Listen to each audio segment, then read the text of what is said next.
Hello, it's Donna Balzer. I am the gardening guru. I am the gardener that loves to grow food. And I'm also the author of the Gardening Gratitude Journal. So if you haven't checked that out, it's got everything that you need to keep track of your garden today. So if you want to keep track, write it down and compare it for 3 years in the 3-year Gardener Gratitude Journal. Well, today I'm talking about the potato trials, the great potato trials, which you can also look on my webpage to see all the boring details. But I wanted to share it also on YouTube Live so that we could exchange information. You could tell me what you think, and we'll go forward from there. So, first of all, I am growing potatoes. And people say, can't you buy them at the grocery store cheaper than that? Of course you can. But have you bought potatoes at the grocery store lately? They are scary. I know for a fact that potatoes are sprayed at least 5 times during the growing season. That is a disaster. If they're sprayed 5 times, 3 times for fungus, 1 time to kill them in the fall, and 1 time to stop them from sprouting, imagine all the chemicals that are sitting on the potatoes you buy from commercial outlets. Now, maybe you don't mind that. I didn't used to mind that, but recently, I've also been mineralizing my potatoes more, and I realized the flavor profile on the potatoes you grow yourself, amazing. So I'm growing them not in the ground because I have super poor soil here. I live on Vancouver Island now, and it's crazy. The soil is pure white sand, no nutrients at all. So I've built up soil over time. But for potatoes and plants that are really heavy feeders, I like to use the root pouch growing system. With a root pouch, it's just a fabric grow bag made from recycled water bottles. Perfect for growing potatoes because it lets the roots breathe. And you will find if you do that, you can get some amazing potatoes.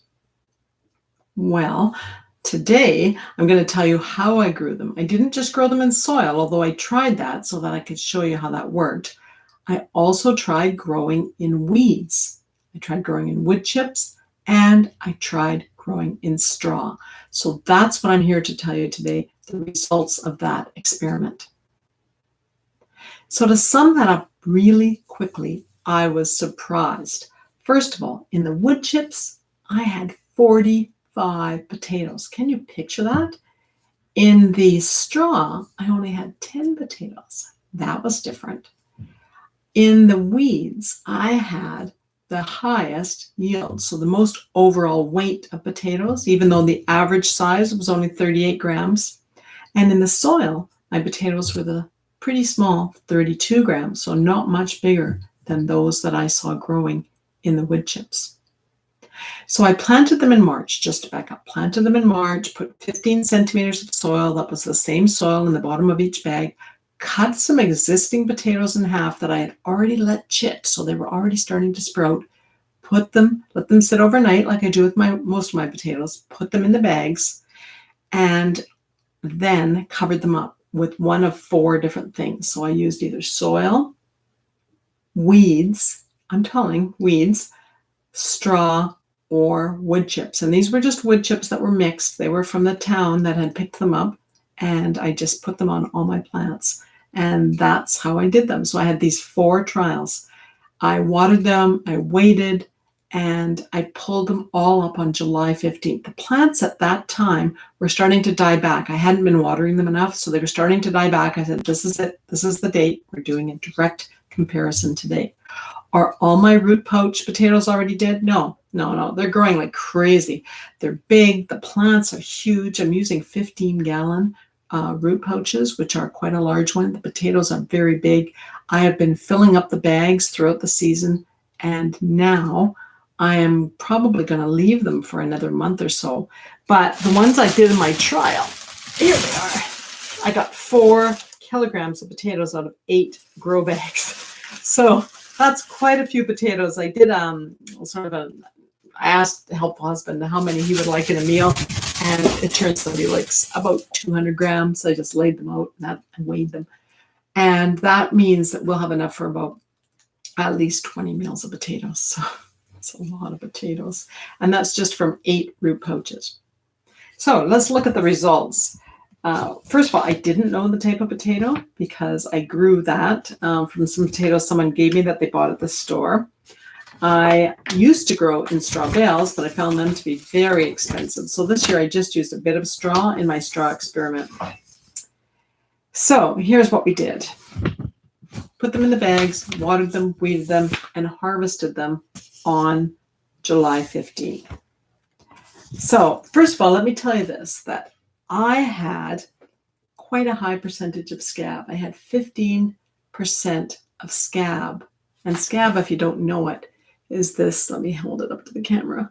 Scab, if you don't know it, is this brown spotting that happens. It's a bacterial problem. And the bacteria are just growing on the surface of the potato. Yes, even in root pouches. Scary, eh? So on the wood chip grown potatoes, I had more scab. I had 15% of the potatoes had scab. On the weeds, on the ones that were growing in weeds, and by weeds, I mean things I pulled out of my garden and just threw on top, they had about 12%. And in soil, just in ordinary soil, and I piled it back on, I had 10%. So the only one that I had no scab on at all, no scab at all, just clean potatoes, this is exactly how they came out of the ground, was on the straw experiment. Unfortunately, the straw potatoes, I had the smallest overall yield, about half so far. And when I say so far, what I mean is one bag isn't harvested, it was just not ready. I had half of the yield that I had on my other trials. So that is a starting point there. The other thing is my overall, just to give you the size profile, the overall size of the potatoes, my very smallest potatoes, although I had the highest number, the smallest ones were on average about 25 grams. Those were the ones grown in wood chips. The second largest were the ones grown in soil, and that's a pretty small potato. That's on average 32 grams. The ones that were grown in soil and weeds, they were amazing, actually, 38 grams. It looks like a small potato, but remember, it's only been growing for a few months. I didn't water them as much as I should have, so I pulled them out early. And finally, in the straw, the ones grown in the straw were the biggest. I have to tell you, on average, they were only 57 grams, but my very biggest potato out of all of the ones that I grew this year was this one, and this was grown in straw. So it's 115 grams. That is a big potato. That is 4 inches long. It's quite a big potato. So my smallest potatoes on average were grown in the wood chips. My biggest overall potato was grown in straw. I don't know about you, but I find this really interesting.